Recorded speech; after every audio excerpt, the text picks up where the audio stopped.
பாலாஜி அவர்கள் சென்னையுடைய உட்பகுதியில் எங்கெங்கே மரம் விழுந்திருக்கிறது, சூறைக்காற்று அதிகம் இருப்பதனால் ஏற்பட்டிருக்கக்கூடிய பாதிப்புகள் குறித்து விளக்குகிறார். வணக்கம் பாலாஜி.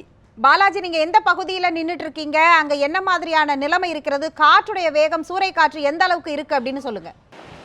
வணக்கம் சுகிதா. அதாவது தற்போது நான் இருக்கக்கூடிய இந்த பகுதி பார்த்தீங்கன்னா சென்னை மெரினா கடற்கரையிலிருந்து தலைமைச் செயலகம் செல்லக்கூடிய சாலையில் தான், காமராஜர் சாலையில் தான் இருக்கிறேன். நீங்கள் இந்த சாலையை பார்த்தாலே தெரியும், கிட்டத்தட்ட 10க்கும் மேற்பட்ட மரங்களும் மரக்கிளைகளும் விழுந்து இங்கே பார்த்தீங்கன்னா இங்கே தெரியும். ஸோ இந்த மரங்கள் விழுந்ததுனால இந்த பகுதியில், அதாவது நேப்பியர் பிரிட்ஜிலிருந்து சென்னை தலைமைச் செயலகம் நோக்கி செல்லக்கூடிய வாகனங்கள் இந்த பகுதியில் அனுமதிக்கப்படலை. காரணம், இங்கே இருக்கக்கூடிய அனைத்து மரங்கள் கிட்டத்தட்ட ஒரு 10 மரங்களுக்கு மேலாக விழுந்து கிடக்கிறது. அந்த காட்சிகள்லாம் இப்போ நீங்கள் பார்க்கலாம். இந்த மரங்களை தீயணைப்புத்துறை வீரர்கள் தற்பொழுது அதை சரி பண்ணி மாநகராட்சியோட உதவியோட இதெல்லாம் சரி பண்ணிக்கிட்டு வராங்க. அதை காட்சிக்கு பார்க்கலாம். ஜேசிபி இயந்திரங்கள் மூலமாகவும் அதை மரக்கிளைகள், காற்றின் வேகம் அதிகமாக இருக்கிறதுனால மரக்கிளைகள் விழுந்த வண்ணமே இருக்கிறது. தற்பொழுது நீங்கள் இந்த காட்சியை பாருங்கள். ஒவ்வொரு மரமும் விழுந்த வண்ணம் தான் இருக்கிறது. ஒரு மரம் விழுந்து சாஞ்சு கிடக்கு. 2 மரங்கள் வெட்டியிருக்காங்க. அந்த காட்சிகள் நீங்கள் பார்க்கலாம் சுகிதா. அது மட்டும் இல்லாமல் ஸ்டான்லி மருத்துவமனை அருகிலும் கிட்டத்தட்ட ஒரு தெருவில் 10 மரங்கள் விழுந்த காட்சிகளும் சிறிது நேரம் முன்பாக தான் பதிவு செய்திருந்தோம்.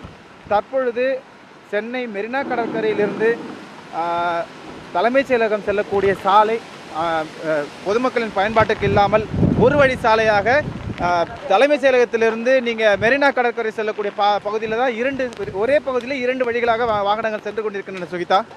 பாலாஜி, சொல்லுங்க. ஏற்கனவே அந்த பகுதியில போக்குவரத்து நிறுத்தப்பட்டிருக்கிறது. மழையினால், சூறைக்காற்றினால் மரம் விழுந்துன்னு சொன்னீங்க. அது மாற்று பாதையா எதை அமைச்சிருக்கிறாங்க, அது குறித்த தகவலை சொல்லுங்க. அதாவது சுகிதா, தற்போது நான் சொல்லியிருந்தேன் இல்லையா, நீங்கள் மெரினா கடற்கரையிலிருந்து தலைமைச் செயலகம் செல்லக்கூடிய பாதையில் அடைச்சிருக்காங்க. அதுக்கு பதிலாக தலைமைச் செயலகத்திலிருந்து மெரினா கடற்கரை செல்லக்கூடிய அந்த வழியில் ஒரே வழி பாதையில் 2 வாகனம், அதாவது 2 பகுதியிலும் வாகனம் செல்வதற்கான ஏற்பாடு செய்யப்பட்டிருக்கு. தற்பொழுது நம்ம பேசிக்கொண்டிருந்த நேரத்தில் அந்த மரக்கிளைகள் பாருங்கள், காற்றின் வேகம் சுமார் எப்படி ஒரு 60லேருந்து 70 கிலோமீட்டர் வேகத்தில் இருக்கக்கூடிய வாய்ப்பு இருக்குது. மரம் விழுந்த வண்ணம், கிளைகள் விழுந்தபடியாகவே இருக்கிறது. இங்கே அடிக்கக்கூடிய அந்த காற்றானது எதிர் திசையில் வரக்கூடிய வாகனங்கள் மீது கூட விழுற காட்சிகள் கூட பார்க்க முடியும். இப்போ தான் விழுந்தது. இதை இப்போ எடுக்கிற காட்சி பார்த்தீங்கன்னா இப்போ தான் விழுந்தது. ஸோ காற்றின் வேகம் ரொம்ப அதிகமாகவே இருக்கிறது. மாநகராட்சி ஊழியர்களும் தீயணைப்புத்துறை அதிகாரிகளும் கிளைகளை எடுத்த வண்ணமே இருக்கிறாங்க. தற்பொழுது நம்மிடையே ஒரு அதிகாரி இருக்கிற, அவர்கிட்ட நம்ம பேசலாம். சார், எத்தனை மணிக்கு நீங்கள் வந்தீங்க? எவ்வளோ நேரமாக இந்த வேலையை பார்த்துருக்கீங்க? 6 மணிலேருந்து நாங்கள் பார்த்துக்கிட்டு இருக்கோம்.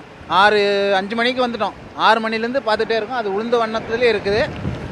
ஏரியாங்கள்லேயே உளுந்துருக்குது. அங்கே ஆள் இல்லாமல், மிஷின் இல்லாமல் ரொம்ப ஒரு இதாக இருக்குது. அந்த மிஷின் வந்த உடனே திருப்பி ஏரியாக்குள்ளெல்லாம் போய் கொஞ்சம் பார்ப்போம். ஓகே, இப்போ இந்த பாதையை அடைச்சிருக்கீங்க. மாற்று பாதைக்கு வேறு ஏதாவது வழி? மாற்று பாதை இப்போதைக்கு இந்த 2 ஒரே பாதையில் போகுது. ஒன்வேலையே போய்கிட்டு இருக்குது.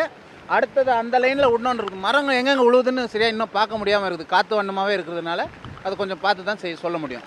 இப்போ எத்தனை மரங்கள் சார் விழுந்திருக்கும் இதில்? இப்போ இங்கே கம்மினால ஒரு 20 மரம் லைனாக இருக்குது. அந்த 20 மரத்துலேருந்து விழுந்துக்கிட்டே இருக்குது. அதாவது சுகிதா, இப்போ நீங்கள் அவர் சொன்னதை கேட்டிருப்பீங்க. சுமார் 20 மரங்களில் அதில் இருக்கக்கூடிய கிளைகள் விழுந்த வண்ணம் தான் இருக்கிறது.